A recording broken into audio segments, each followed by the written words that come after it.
네, 국내 최대 방산업체인 한국항공우주산업 카이의 하성룡 전 사장이 구속이 됐습니다. 5천억 원대 분식회계를 주도한 혐의 등이 적용이 됐는데요. 또다시 돌아온 방산 비리에 대해서 이야기 나눠보겠습니다. 한치호 보도국 논설위원 나와 있습니다. 네, 안녕하십니까. 네, 카이 하성룡 전 사장이 어제 구속이 됐습니다. 그렇죠. 구체적인 혐의를 뭘로 잡고 있습니까? 일단 제일 큰 게 이제 분식회계를 방조한 혐의고요. 예. 두 번째는 하청업체의 차명 주식을 본인이 보유하고 있었어요. 예. 그게 두 번째고요. 그다음에 원가 부풀리기, 그다음에 비자금 뭐 이 정도의 현재 죄명으로 그 현재 구속이 됐고요.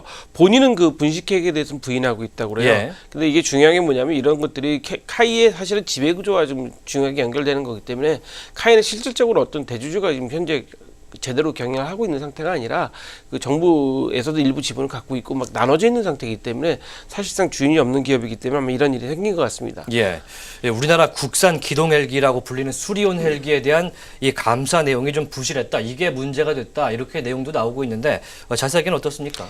감사원에서 지난번에 그 수리온 헬기에 감사한 결과를 발표했는데 예. 뭐 여러 가지 문제점을 했죠. 뭐 날개가 돌아가다가 뭐 기체를 때린다든가 뭐 예. 갑자기 얼어버린다든가 뭐 이런 것 때문에 부실착했다고 했는데 예. 이 부분에 대해서는 아마 반박도 좀 만만치 않은 것 같아요. 왜냐하면 그 개발하는 과정 중에 있었기 때문에 뭐 그럴 수 있다라는 그 반박도 좀 있었는데 예. 사실 카이가 중요한 이유가 뭐냐면 카이가 그 수요 헬기뿐만 아니라 우리나라 항공우주산업의 그 민간 기업으로는 최고라고요. 그래서 T-50이나 FA-50 같은 그 우리나라에서 수출하는 그 경공격 전투기나 훈련기들도 생산하고 있기 때문에 상당히 중요한 역할을 하고 있어서 아마 이런 문제들은 좀 앞으로 좀 따져봐야 될 것 같습니다. 네, 굉장히 뭐 FA-50이라든지 T-50과 관련된 내용들도 계속 나오고 있는데 네.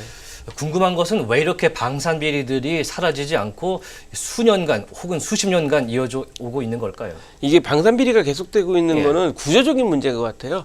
일단 첫 번째로는 군에서 요구하는 이제 무기 수준과 그다음에 이제 민간이 제한하는 무기를 제한해서 이제 군에서 그걸 갖게 되는데 그때 그 기준을 잡는 것들이 상당히 좀 어렵고요. 그다음에 그 기준을 통과시켜 주는 것도 사실은 정부에서 군에서 이제 하는 거기 때문에 예. 그 과정에서 혹시라도 기준이 미달하게 될 경우 계속 이제 로비가 들어가다든가 그런 경우가 발생되기 때문에 그런 게 이제 처음에 시작하기 작은 것 같고 그다음에 두 번째로는 외부에서 이제 무기를 저희가 외국에서 사오지 않습니까? 사오는 과정에서 뭐 그쪽 정부와 그쪽 무기 회사와 또 우리나라 그 정부와 또 우리나라 그 무기상들의 그 서로 간의 그 커넥션이 있는 거래 그런 거래 때는 문제가 되는 것 같습니다. 확실히 납품 쪽에는 비리들이 많은 것 같은데 그렇습니다. 실례로 총알에 뚫리고 많은 방탄조끼 이런 네. 것들이 상당히 사회적으로 문제가 됐는데요. 그런데 방산 비리를 감사를 했을 때 비리가 무죄로 결론이 나는 경우가 다수 있었습니다. 예, 왜 그게 이제 그랬을까요? 지금 제가 좀 전에 말씀드린 예. 것처럼 그런 문제 때문에 그래요.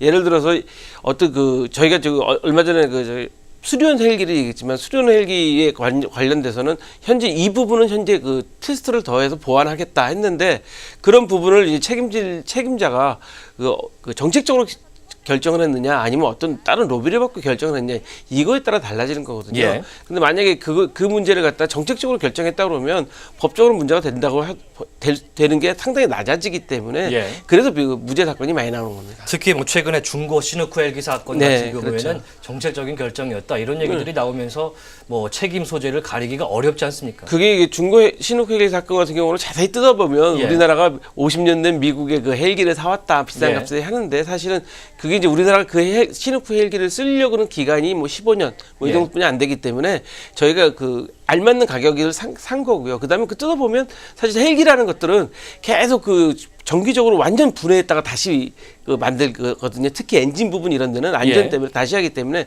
거의 새거나 다름없는데 그 국회에서 이런 국정감사 자료를 받고 그냥 그런 것들 갖다 너무 비싸다 중고를 사왔다 이렇게 하는데 그런 거는 조금 내용이 틀리기 때문에 우리가 좀 그런 데 대한 이해가 좀 필요한 것 같습니다. 일단 뭐 언론에서도 네바다 사막에 10년간 앉아있던 헬기가 왔다 이런 얘기를 하기 때문에 좀 자극적으로 전달이 된 것 같은데요.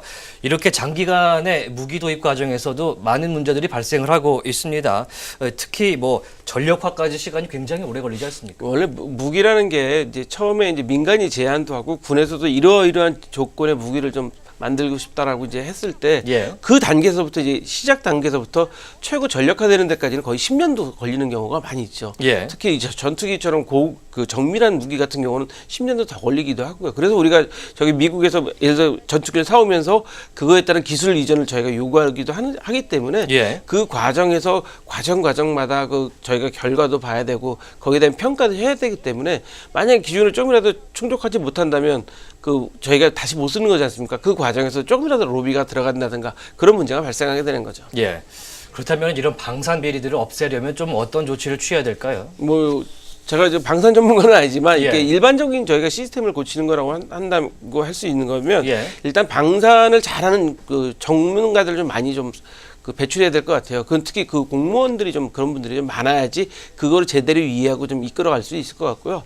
두 번째로는 시스템도 잘 만들어져 있지만 사실은 시스템을 운영하는 사람이 문제거든요.